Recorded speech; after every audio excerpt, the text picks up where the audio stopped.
If you've ever been hurt by a chiropractor, maybe you went to a chiropractor for a particular issue and you came out actually worse than when you came in, or maybe you've heard of someone that's been to a chiropractor and the chiropractor just hurt them and now maybe they just been put off from ever going to a chiropractor again. If this is you, then this video is for you, because I want to explain why this may happen. The first thing to say is that anything that can help you, anything that has the power to heal, has the power to make someone worse or to hurt them, particularly if it's not applied correctly.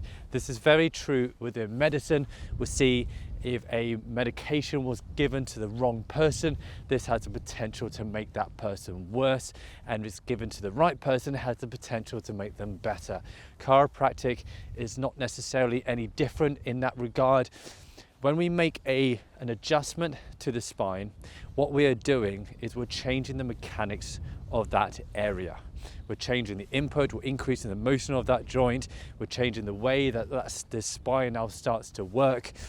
And initially, particularly if a problem's been there for a long time, this can actually irritate certain areas of the spine, or the body may just not take that very well to begin with. And then over time, over the next few days, then they start to feel better. So that's the more common reason why that might happen, is that a change in mechanics can initially make someone worse and then they start to get better. I would say that's not common, but it's also not uncommon. Mostly people should feel better after they go to a chiropractor if it's done right, but sometimes that can happen. That can also happen if the chiropractor does too much too quickly, which is quite often why the chiropractor is smart. They won't do too much straight away. They'll just do small adjustments and then they'll work their way upwards. Another reason may be if the adjustment's done at the wrong time. Sometimes, particularly if it's a complex issue and the problem's been there a while and maybe there's a few issues going on, you need to correct one problem at a time, and sometimes it's vital that it's done in the right order.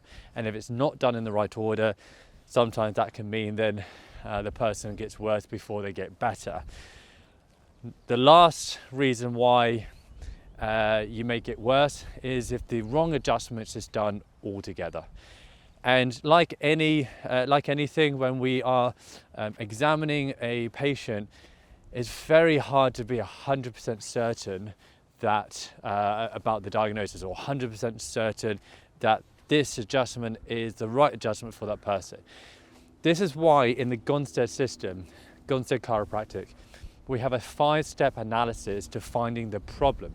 The reason why is because one thing alone is not 100%, and so we want as many criteria as possible to paint us the clearest picture possible about what's going on, so that we can make the best decision about the best adjustment, and also to get the adjustment in the right direction, etc. So in the Gonstead system, this makes us a little bit more makes it less risky when we go to treat the person, but even still, it's not necessarily 100%. If this does happen to you and the chiropractor is switched on, when you come back and you tell them, and you should tell them because it's going to help them, it's going to help you to get better, then what they can do is learn from that, and they can make a note that your body responded like this when they make this particular adjustment. They can re-examine you, find out why that was, and then change what they do to then make a better adjustment to actually then get you well. So I hope this has been helpful. Any questions you want to ask, feel free to put that in the comments, and I'll see you on my next video. Take care. Bye-bye.